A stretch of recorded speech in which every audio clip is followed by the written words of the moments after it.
Well, now we hear from Judy Raver. She's a journalist who's written a book that aims to reshape the narrative about what happened in East Africa during the Rwandan genocide in 1994.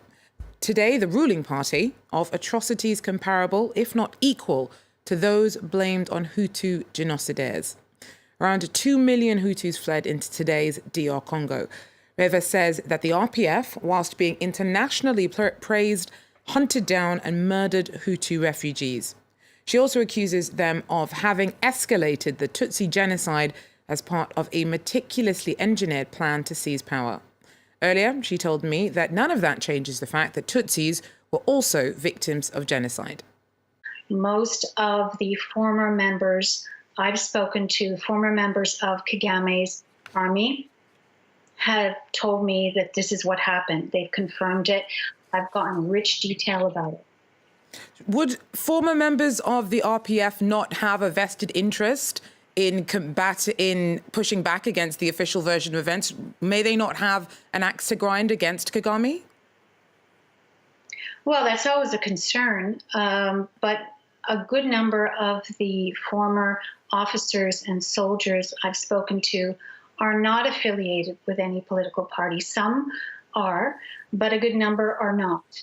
And I think it's important to emphasize that, again, the first time I found out about this was in UN documents. So that is crucial.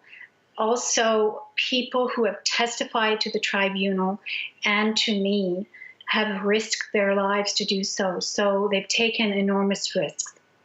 So give us an overview of how your version of what happened diverges from the more widely held understanding of what happened in 1994. Well, KAGAME is understood and believed to be a savior who stopped the genocide. He did not stop the genocide. His troops committed genocide as well against Hutus. So how did they do that? He had special mobile units set up that operated behind the front. So as soon as the plane went down, as soon as Habyarimana was assassinated, basically his intelligence agents and soldiers from high command, various divisions of the army, operated behind battalions. They targeted, exterminated Hutu intellectuals, leaders, businessmen, lawyers, and then they went after peasants. So the RPF committed genocide as well. What I say in my book is that the violence in Rwanda in 1994 was bidirectional. And how did no one notice these hundreds of thousands of Hutu refugees being killed? Well, it was hard to see, I believe, for journalists, because journalists were mostly in Kigali, and those who went to the eastern part of the country where this was happening first in April and May and June further south, they were escorted by the RPF. The RPF covered its tracks. But it's inaccurate to say that no one knew. The UN knew, and there were cables, there were reports that talked about Hutu refugees, Hutu civilians being slaughtered wholesale in May. That is on record. That evidence was concealed, was buried. Why would it be concealed or buried? The violence associated with the Rwandan genocide caused international horror. Explain to us why you believe that this was just brushed under the carpet.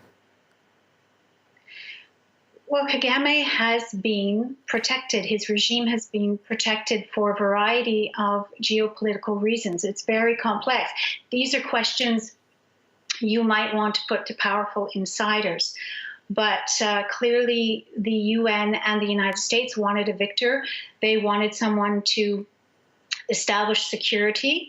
I personally think that was a misguided notion, because KAGAME was not the person to establish security for Rwanda and the Great Lakes. But they covered up these crimes.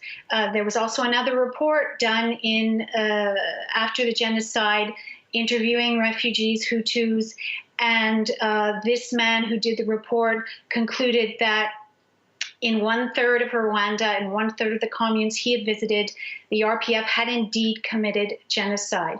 That was his professional opinion. The UN buried that until a whistleblower leaked it online in 2010. Judy Raver there, the author of In Praise of Blood.